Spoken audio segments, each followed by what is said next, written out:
وأضاء للدنيا طريقا مشرقا وهدى من الرحمن يهدينا به للصالحات وللمكارم والتقى. السلام علیکم ورحمۃ اللہ وبرکاتہ. بسم اللہ الرحمن الرحیم. الحمد للہ رب العالمین والصلاة والسلام علی خیر المرسلین نبینا محمد وعلی آلہ وصحبہ اجمعین. اما بعد، رب اشرح لی صدری ویسر لی امری واحلل عقدۃ من لسانی یفقہوا قولی. شروع کرتی ہوں اللہ کے نام سے جو بڑا مہربان نہایت رحم کرنے والا ہے.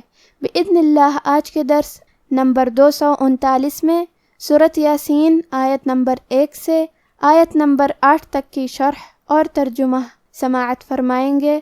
تو شروع کرتے ہیں. اعوذ باللہ من الشیطان الرجیم. بسم اللہ الرحمن الرحیم. یاسین. کلمت یاسین میں سین پہ مد کا علامہ ہے. یہ مد لازم ہے، لہذا ہم اپنی آواز 6 مد کے برابر لمبی کریں گے. والقرآن الحکیم. کلمت القرآن میں حرف القاف کی ادائیگی زبان کے جڑ اور تالو کے نرم حصے سے ہے. قاف حروف التفخیم میں سے ہے تو ہم یہ حرف کو موٹی آواز میں پڑھیں گے. حرف الراء کا بھی حکم ہے تفخیم کیونکہ اس پہ جزم ہے، لیکن اس کے پہلے والے حرف پہ قاف پہ پیش ہے تو ہم را کو موٹی آواز میں پڑھیں گے. آخری میں حرف النون کے نیچے زیر ہے تو ہمیں زیر کو ظاہر کرنا ہے. کلمت الحکیم میں حا کی ادائیگی حلق کے درمیان والے حصے سے ہے. والقرآن الحکیم انک لمن المرسلین. کلمت انک میں حرف النون پہ تشدید ہے تو ہم 2 حرف کے برابر نون کو پڑھیں گے کیونکہ تشدید کی اصلیت 2 حرف ہے. جیسا کہ یہاں حرف النون ہے تو یہ 2 نون ہیں، نون ساکن اور نون متحرک. کلمت لمن میں لام پہ زبر ہے، میم کے نیچے زیر ہے، پھر نون پہ زبر ہے تو ہم یہ تینوں حرکات کو ظاہر کریں گے. کلمت المرسلین میں حرف را کا حکم ہے تفخیم تو ہمیں را کو موٹی آواز میں پڑھنا ہے. انک لمن المرسلین علی صراط مستقیم. کلمت علی میں حرف العین کی ادائیگی حلق کے درمیان والے حصے سے ہے.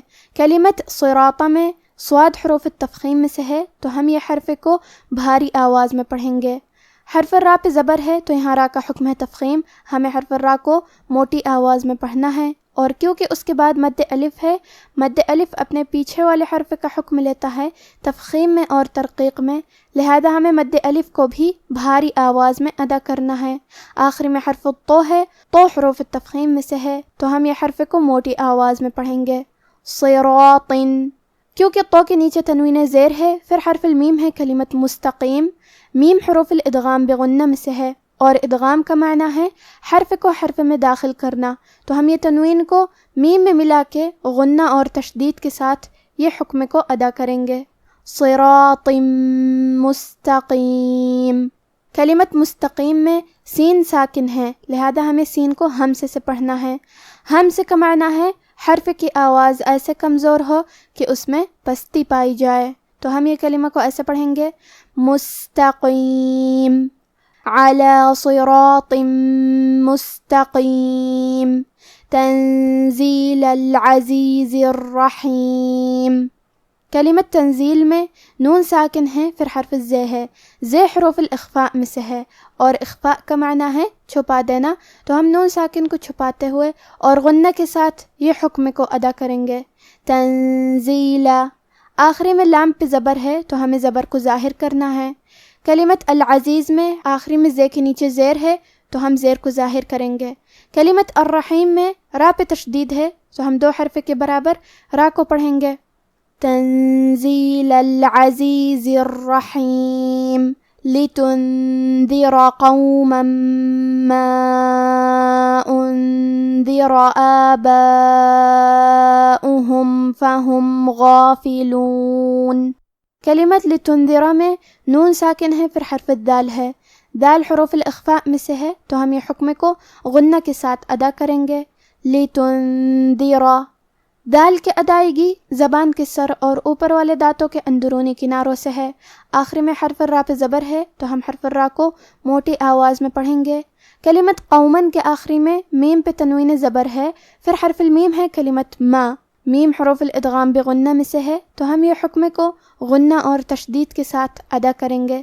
قوما ما، کلمت ما کے آخری میں الف پہ مد کا علامہ ہے، یہ مد جائز منفصل ہے، اور مد جائز منفصل کا معنی ہے کہ حرف المد پہلے کلمہ کے آخری میں ہو اور اس کی وجہ جو کہ حمزہ ہے وہ دوسرے کلمہ کے شروعات میں آئے۔ اس مد میں ہم اپنی آواز 2 سے 4 مد کے برابر لمبی کریں گے۔ کلمت انذرا میں نون ساکن ہے، پھر حرف الدال ہے، یہاں حکم ہے اخفاء تو ہم یہ حکم کو غنہ کے ساتھ ادا کریں گے۔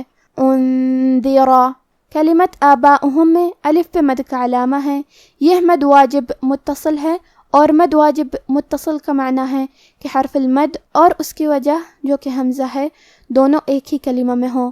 اس مد میں ہم اپنی آواز 4 مد کے برابر لمبی کریں گے، کیونکہ واو پہ حمزہ ہے اور اس پہ پیش ہے، اور حرف الہا پہ بھی پیش ہے تو ہم یہ دونوں پیش کو ظاہر کریں گے اور اسے برابر سے ادا کریں گے۔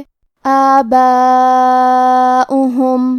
کلمت غافلون میں غین کی ادائیگی حلق کے اوپر والے حصے سے ہے، غین حروف تفخیم میں سے ہے، لہذا ہمیں غین کو موٹی آواز میں پڑھنا ہے، کیونکہ اس پہ کھڑا زبر ہے تو یہاں مد الف ہے تو ہم مد الف کو بھی تفخیم سے ادا کریں گے۔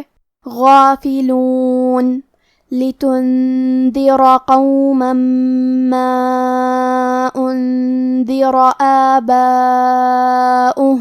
فهم غافلون، لقد حق القول على أكثرهم فهم لا يؤمنون، کلمت لقد میں آخری میں حرف الدال پہ جزم ہے تو یہاں دال کا حکم ہے قلقلہ، قلقلہ کا معنی ہے حرف ساکن کو ہلانا، تو ہم حرف الدال کو ہلاتے ہوئے یہ کلمہ کو پڑھیں گے۔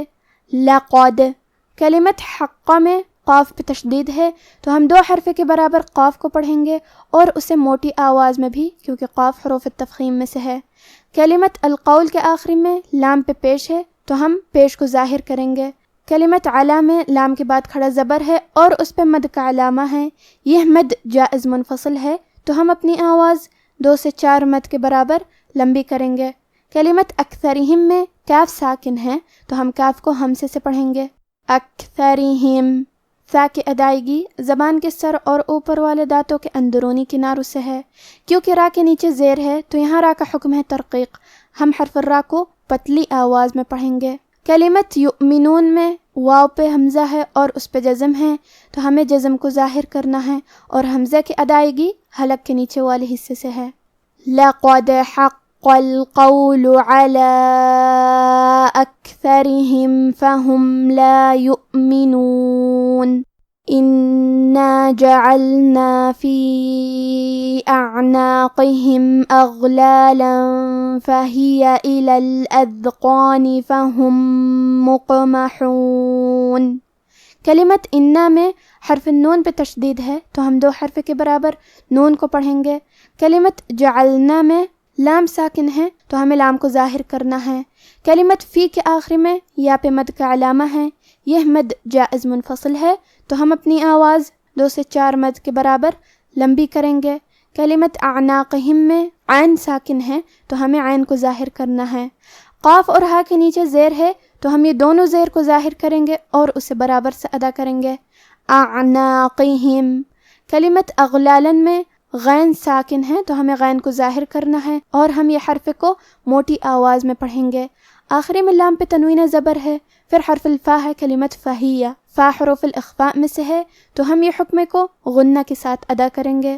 اغلالا فہیہ، کلمت فہیہ میں فا پہ زبر ہے، ہا کے نیچے زیر ہے اور یا پہ زبر ہے تو ہم یہ تینوں حرکات کو ظاہر کریں گے۔ فہیہ، کلمت الاذقان میں حرف الدال پہ جزم ہے تو ہمیں دال کو ظاہر کرنا ہے۔ قاف اور مد الف کو دونوں کو تفخیم سے مطلب بھاری آواز میں پڑھیں گے۔ الاذقانی، کلمت فہم کے آخری میں میم ساکن ہے، پھر حرف المیم ہے کلمت مقمحون، یہاں حکم ہے ادغام متماثلین صغیر، ہم پہلے میم کو دوسرے میم میں ملا کے ایک ہی میم غنہ اور تشدید کے ساتھ پڑھیں گے۔ فهم مقمحون. کلمت مقمحون میں قاف ہے اور اس پہ جزم ہے، تو یہاں قاف کا حکم ہے قلقلہ. ہم حرف القاف کو ہلاتے ہوئے یہ کلمہ کو پڑھیں گے. مقمحون. انا جعلنا فی اعناقہم اغلالا فہی الی الاذقان فہم مقمحون. اب آپ ان آیتوں کی تلاوت تجوید کے ساتھ سماعت فرمائیں. بسم اللہ الرحمن الرحیم. یاسین والقرآن الحکیم انک لمن المرسلین علی صراط مستقیم تنزیل العزیز الرحیم لتنذر قوما ما انذر آباؤهم